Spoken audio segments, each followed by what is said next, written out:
বলতে চাই যে আমার নামে মামলা করেছে আমি তাকে চিনি না।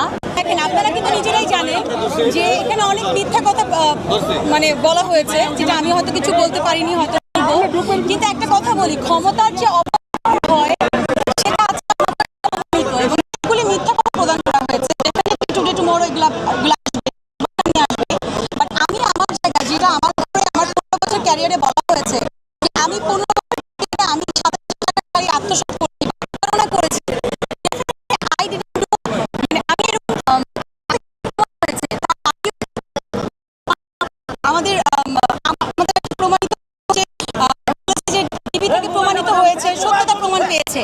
এখানে একটা কথা আমাকে ফোন করে যেতে বলেছি না, আমি টিভিকে ফোন করে আমি একভাবে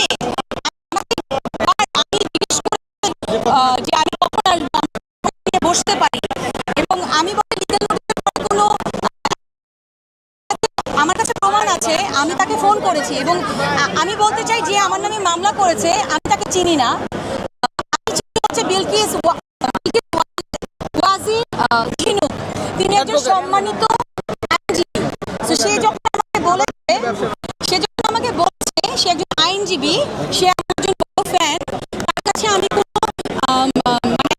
জন্য আমি কোনো পেমেন্ট আবদার করিনি। আমি তাকে বলেছি যে আমি সম্মানের ক্ষেত্রে বলেছি আপু আমি যখন পরবো শাড়িটা আমি আপনাকে ছবি দিব। সেও আমাকে বলেছে, এরকম একটা ভয়েসও আছে যে আপু আপনি যেই দিন পরবেন শাড়িটা আমাকে ছবি দিয়েন। এখন ভাইয়া আপনারাই বলেন, আপনারা চেনেন আমাকে।